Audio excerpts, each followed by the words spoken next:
I was halfway through my third cup of coffee when my phone started buzzing against the edge of my desk. The caller ID flashed. Mrs. Langston, neighbor. I almost didn't answer. It was a Thursday morning. I was buried under deadlines at the marketing firm, and Mrs. Langston usually called to complain about someone's lawn. But something in my gut told me to pick up. Her voice trembled. Ava, honey, there's a moving truck parked outside your house. Big one. They're carrying boxes out the front door. For a second, I couldn't even form words. My fingers went cold around the phone. I didn't hire movers.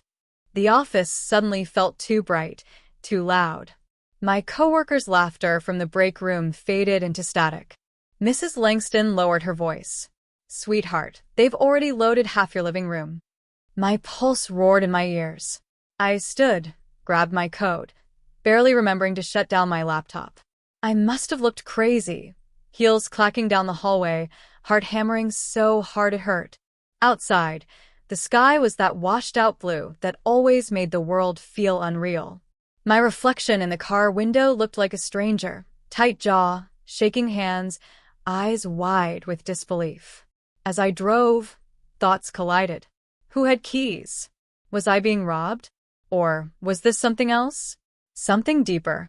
Because part of me already knew. The past I'd spent years outrunning was finally catching up, box by box, right in front of my house. I still remember the night I left home. The smell of rain on the pavement. The slam of my father's hand against the kitchen counter. The sound of my mother crying quietly into her tea. Ava, you're throwing your life away, my dad said, voice sharp enough to cut through the thunder outside. You've got no real plan. Marketing? Freelancing? You think that's a career? I was 23, fresh out of college, still clinging to dreams that didn't fit inside the walls of our small Ohio town. I wanted to move to Chicago, to build something on my own. They wanted me to stay, steady job, steady man, steady life. But steady felt like suffocation. I'd tried reasoning with them. I'd begged them to see I wasn't running from them. I was running toward myself. But every word bounced off the same wall of fear and pride. Finally, my father muttered the sentence that burned into me forever. Fine, Ava. Go chase your fantasy. But don't come back crying when it falls apart. I remember how my hands trembled as I picked up my duffel bag. How my mom pressed something small into my palm before I left. The gold locket that once belonged to her mother. You remind me of her, she whispered, eyes glassy. Stubborn. Brave. Don't lose that. The locket became my anchor, its edges warm against my skin during the nights I cried myself to sleep in a half-furnished apartment. For years, I kept my distance. Holidays passed. Calls turned into voicemails. Whenever I posted online, I kept it vague, smiling selfies, captioned with busy week ahead, never showing the grind, the struggle, or the slow rise that followed. They thought I'd vanished into failure. Maybe that was easier for them to believe. But what they didn't know, what I'd carefully hidden, was that the girl who left with nothing had built everything she'd ever dreamed of. And now, as I sped down the freeway toward my house, I had a sinking feeling that the people who once told me I'd fall apart were standing on my porch, dismantling the life I'd built piece by piece. Chicago didn't welcome me with open arms. It swallowed me whole. The first apartment I rented was barely larger than my childhood bedroom. The pipes rattled at night, and the radiator hissed like it resented me. I ate instant noodles for dinner, wrapped in the same coat I wore outdoors. But for the first time, I was free. By day, I worked as a receptionist for a mid-sized marketing agency. By night, I freelanced designing logos, writing copy, anything that kept the lights on.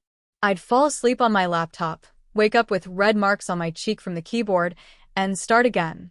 Some nights, I'd hold the locket my mother gave me and whisper, "Just one more client, Grandma. Just one more chance." It wasn't glamorous, but it was mine. One evening, during a networking event I almost skipped because I couldn't afford the ticket, I met Dana Walsh, a seasoned creative director known for her no-nonsense attitude and her ability to spot raw potential. She took one look at my scrappy portfolio and said, "You've got fire, kid. Let's make sure it doesn't burn you out." Dana became more than a mentor. She was my lifeline.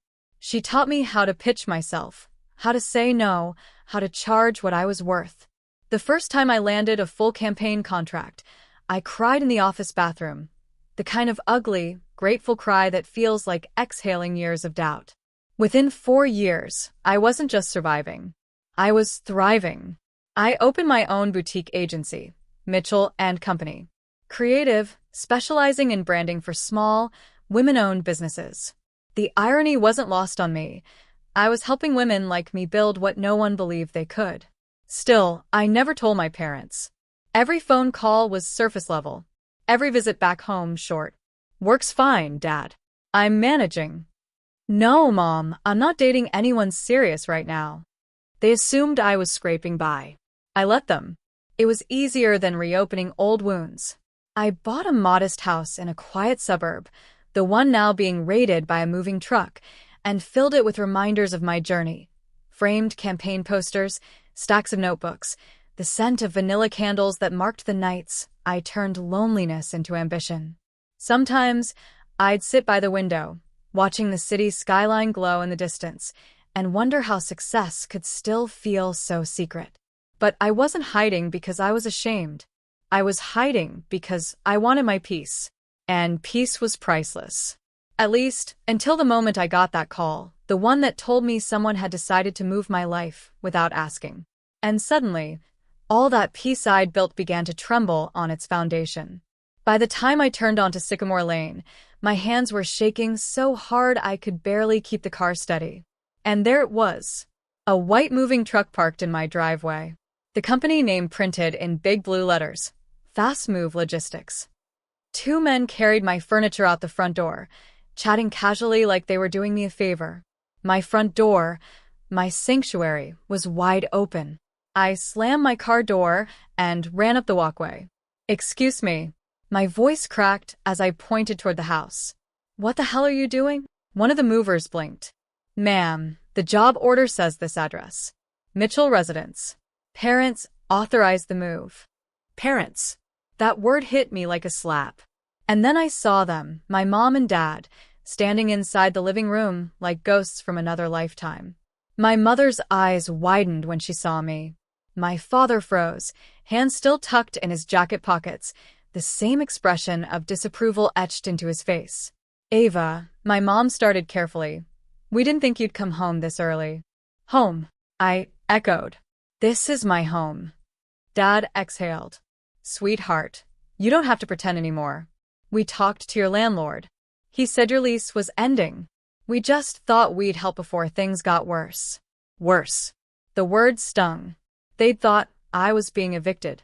I stared at the boxes stacked by the door, labeled in my mother's handwriting. Kitchen, bedroom, miscellaneous. My entire life, neatly packed up, as if I couldn't be trusted to handle it myself. "So, you hired movers?" "Without calling me first," I said quietly. Mom's lips trembled. "We didn't want to embarrass you. We just wanted you home. You've been alone out here for so long." Something in me snapped, not with rage, but with a sharp, tired clarity. I walked to the kitchen counter and picked up a stack of papers I'd left there that morning. Contracts, invoices, a business card with my name embossed in gold. Ava Mitchell, founder, Mitchell and Company. Creative. I turned it toward them. "Do you even know what I do?" They looked at it like it was written in another language. "Ava," my father began, his voice softening for the first time in years, "you started a business?" 3 years ago, I said. "I own this house. Paid for every brick. I've built campaigns for brands you see in stores. You thought I was struggling, but I was working. Every single day. Alone." The silence was deafening. Even the movers paused, sensing the weight of it. Mom's eyes filled with tears. "Why didn't you tell us?" "Because you wouldn't have believed me," I said simply. "You made it clear what you thought of my dreams. I needed to prove it. Not to you, but to myself." Dad looked around the house, the art on the walls, the sleek furniture, the smell of vanilla and coffee that lingered in the air. His pride cracked, replaced by something raw. "Regret, maybe." "I thought I was protecting you," he murmured. I swallowed hard. You were protecting your version of me, not who I actually am. For the first time in a long time, he didn't argue. He just nodded, slowly, as if realizing he'd missed watching his daughter grow up right in front of him. I turned to the movers. You can stop. Nothing leaves this house. They exchanged glances, then nodded and started unpacking. Mom reached for my hand. Ava, we're sorry. I squeezed her fingers gently. I know. But you can't pack up my life when you don't even know how hard I fought for it. Her tears fell silently. My father stood behind her, wordless. And for once, I didn't feel like the daughter they pitied. I felt like the woman they finally saw. After the movers left, the silence in the house felt different. Heavier, but calmer somehow. The boxes that had been stacked by the door were now scattered around, half open, like evidence of how easily my life could have been erased by other people's assumptions. Mom sat on the edge of the couch, her hands clasped in her lap. Dad stood near the window, staring out as the truck disappeared down the street. No one spoke for a long time. Finally, I broke the silence. You both thought I failed. Dad turned. We didn't mean. I held up a hand. It's okay. You don't have to explain. I know what you meant. You thought I was struggling because you couldn't imagine success looking any different from your version of it. Mom's eyes brimmed again. We were scared, Ava. You never called. You sounded so distant. I nodded. Because every time I did call, you reminded me how worried you were. How I'd chosen wrong. Do you know how that feels? To finally find your strength and still be treated like you're fragile? They didn't answer. They didn't need to. I sat across from them, folding my arms across my knees. My voice softened, but my tone stayed steady. If we're going to have a relationship again, it has to change. There are going to be conditions. Dad blinked. Conditions? Yes. I looked between them, my heart pounding but sure. Condition 1. You have to respect what I've built, even if you don't understand it. No more jokes, no more doubts. If you want to be part of my life, you accept me for who I am now. They nodded quietly. Condition 2. You stop trying to save me. I don't need rescuing. If I need advice, I'll ask. Otherwise, trust that I know how to handle my own storms. My mother sniffled and gave a faint smile through her tears. That's fair. And condition 3, I said, taking a breath. You start living for yourselves again. You've spent so long worrying about me that you forgot how to chase your own happiness. I want to see you both do something bold for once, something that scares you a little. My father looked startled. Like what? I smiled softly. You'll figure it out. Maybe it's finally taking that road trip you've talked about for years. Maybe it's Mom opening that bakery she's always dreamed of. Just live. Don't shrink anymore. Not for fear. Not for control. Mom reached for my hand again, this time with steadier fingers. You sound just like her, she whispered. Like who? Your grandmother, she said, smiling faintly. She once told me that every strong woman teaches the next one to be even stronger. I swallowed the lump in my throat, squeezing her hand. For the first time, I didn't feel like I was fighting to prove my worth. I was leading the way forward, not just for me, but for them too. A week later, the last of the moving boxes were gone. Not because I'd unpacked everything, but because Mom and Dad came back, not to move me out this time, but to help me settle in. Mom cleaned the kitchen like old times, humming softly under her breath.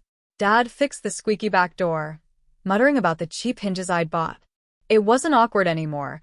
It was familiar but different. One evening, after dinner, we sat on the patio. The air smelled like lilacs and warm pavement. Fireflies blinked across the yard. It was quiet, that rare kind of peace that doesn't demand words. Mom held her coffee cup and smiled.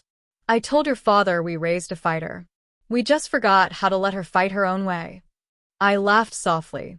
Yeah, well, I had good teachers. Even if they were a little overprotective.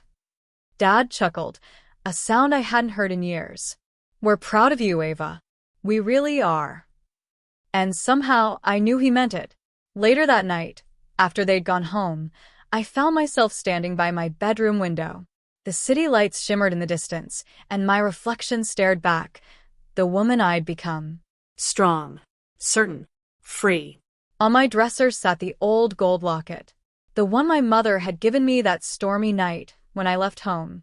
I picked it up, ran my thumb over the worn edges, and opened it. Inside was a tiny photo of my grandmother, the same gentle smile my mom wore when she talked about her earlier that day. I whispered softly, "I made it, Grandma." A tear slid down my cheek, but it wasn't sadness. It was release. All those years I'd spent proving myself, all the miles between who I was and who I became, they led here, to this house, this peace, this version of me that didn't need anyone's permission to stand tall. Outside, the neighborhood was quiet. My phone buzzed, a message from my neighbor, Mrs. Langston. "Glad everything's okay, dear. That was quite a scare the other day." I smiled at the screen and typed back, "Everything's better than okay." Turns out, it was just time for a new beginning. Then, as I turned off the lights and let the house settle into silence, one last thought crossed my mind, simple, powerful, final. They thought they were moving me out of my life, but really I'd already moved into my own.